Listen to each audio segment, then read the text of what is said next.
मित्रों, सभी को मेरा सायंकालीन प्रणाम है। और वीडियो सामयिक विषयों पे भी मैं डालना अपना कर्तव्य समझता हूँ। आज करीब 5-6 दिनों से कथा वाचने को लेके जो विवाद चल रहा है वो मुझे बड़ा ही इस वीडियो डालने के लिए प्रेरित किया। ठीक है, एक पर्टिकुलर जगह पे एक विवाद हो गया और नो डाउट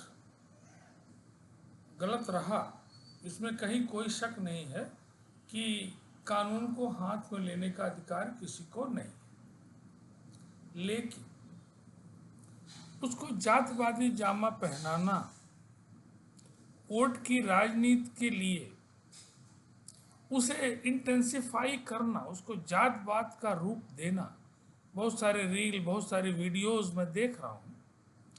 पीड़ा भी होती है कि आफ्टर ऑल इससे हमारा देश क्या हो रहा है, कमजोर हो रहा है।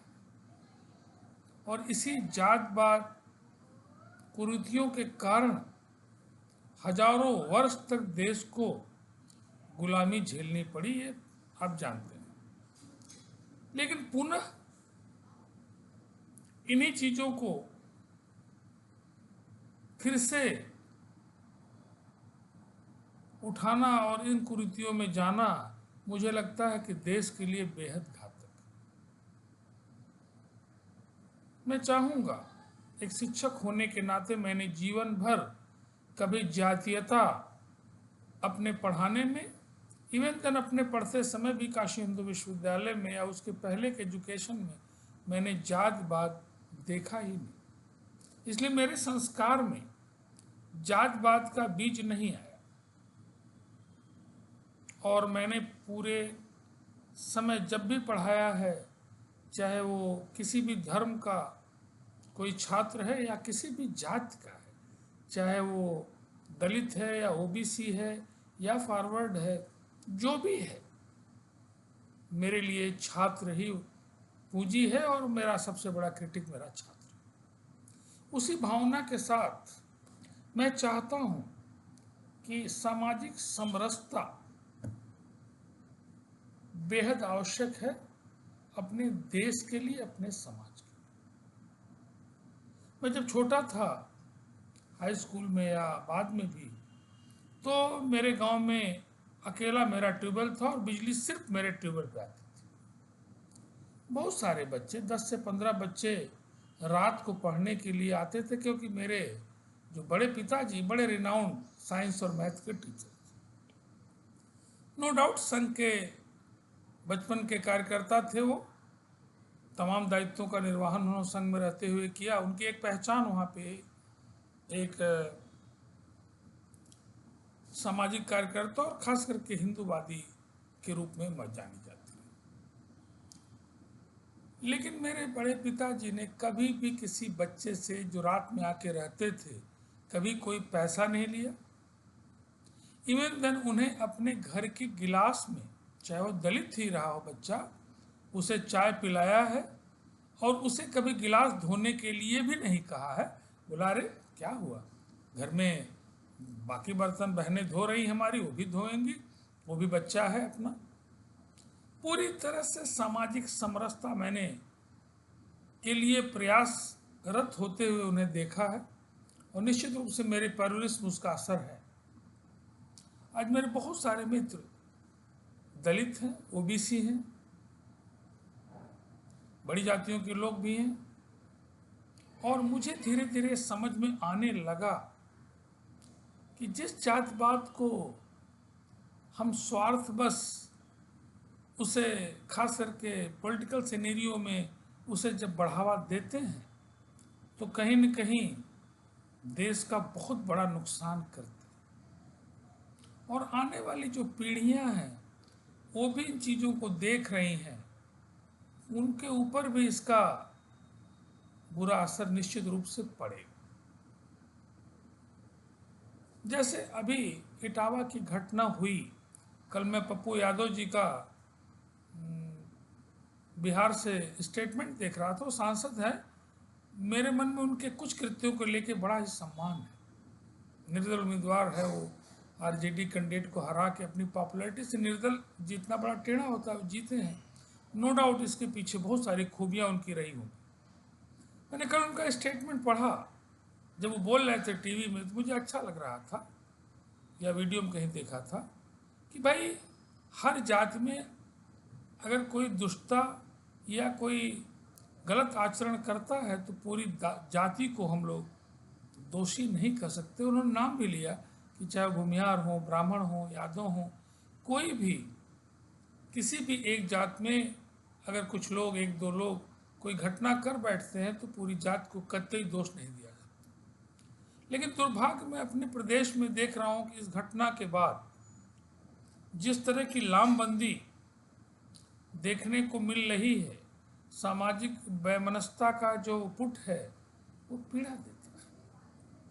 बार बार पुरानी बातों को उकेरना और हिंदू धर्म की जो तमाम बुराइयां हैं उनको इंटेंसिफाई करना, उनकी अच्छाइयों की चर्चा नहीं करना।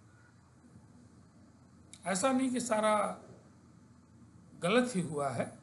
मैंने बचपन में देखा है कि निचले तबके के लोग, चूँकि हम लोग पास कई बागें थी, संपन्नता थी, कि बाबू हमारे बच्चे की शादी है, एक लकड़ी दीजिए, जाओ डाल काट लो। बाबू माड़ो हमारे यहाँ बनना है, बांस दे दीजिए 2 ठो, ले जाओ। सैकड़ों बांस हर साल माड़ो बांधने के लिए देते। तमाम इमली और आम और जामुन इतनी रिचनेस होने के बाद भी कभी उसे बेचने का प्रयत्न हमारे घर वाले नहीं किए, और अपने खाने के अतिरिक्त जो भी रहा समाज का ही रहा। तो मेरा ये पूर्ण विश्वास और मानना है, और चूंकि मैं संघ की विचारधारा और पूरा घर मेरा संघी है, इस कारण से भी मैं निश्चित रूप से जातवाद का घोर विरोधी। और मैंने देखा भी है कि जब बड़े बड़े जातिवादी लोगों को भी मैंने देखा है कि जब भी कभी वो बीमार पड़ते हैं, मरणासन अवस्था में होते हैं, तब अपने जात के डॉक्टर की तलाश वो नहीं करते।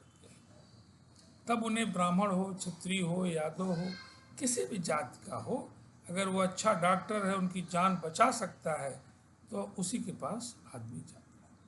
इसी तरह अगर मर्डर केस में आप फंस गए, बड़े बड़े केसों में फंस गए, तो इलाहाबाद में या हाई कोर्ट में आप अपने जात के वकील को नहीं खोज रहे हैं। आपको अपने ट्रांसप्लांट कराना, तो आप तिरहान की जात नहीं पूछ रहे हैं। हड्डी में कोई प्रॉब्लम है तो प्रोफेसर जीडी तुली का जात नहीं पूछ रहे। तो जात भी एक तरह से छलावा है, पूरी तरह छलावा है। और देश को, अपने यूथ का आह्वान मैं करूंगा, बीइंग ए टीचर, अपने छात्रों को, चाहे किसी जात की, कि जातवाद को कृपया मन से निकाल दें और भारत माता के सपूत बनकर इस देश की आप सेवा करें। यही एक शिक्षक होने के नाते अपने छात्रों को मेरा संदेश है, और मैं चाहूँगा कि वो भी अपने छात्रों को, अपने बच्चों को इसी लाइन में ट्रेन करें कि जातवाद कुछ नहीं है, एक भ्रम है और कुछ नहीं है, नथिंग। सभी भारत माँ के सपूत हैं। और थोड़ा ब्रॉडर सेंस में देखें तो जातवाद की सभी धर्मों को ले लोग जो यहाँ पे अन्न जल ग्रहण करते हैं, वो लोग भी इस भारत माँ के सपूत हैं। और मोदी जी के संबोधन में बराबर आता है कि 1 से 40 करोड़ जनता की वो बात करते हैं, वो 100 करोड़ की, 95 करोड़ की कभी बात नहीं करते। बातों का भी बड़ा महत्व है। अपने शीर्ष नायक हैं, उनकी बातों का तो निश्चित रूप से महत्व होगा। तो मेरा भी आप सभी लोगों से निवेदन है कि इस तरह की छोटी घटनाएं जो समाज में वैमनस्यता पैदा करती हैं, इन्हें कतई आप आगे न बढ़ने दें। और किसी एक पार्टी या एक समुदाय को मैं दोष नहीं दे सकता, गलती हर तरफ से होती है।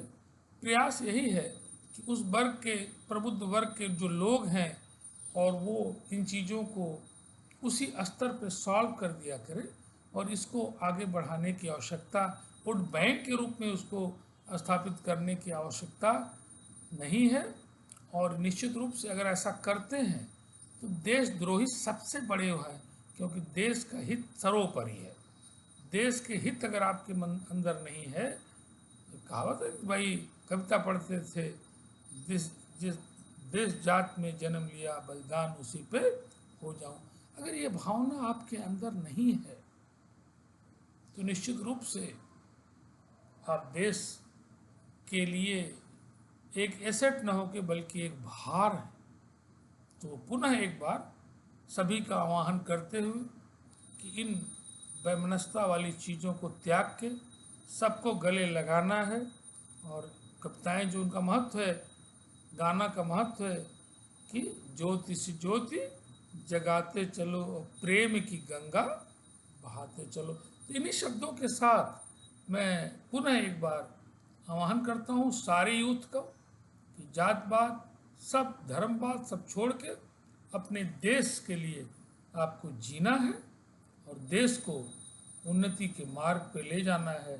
बहुत बहुत अपने छात्रों को आशीर्वाद है, अपने मित्रों को प्रणाम है मेरा, बड़े लोग जो हैं उनको चरण स्पर्श है। धन्यवाद एक बार।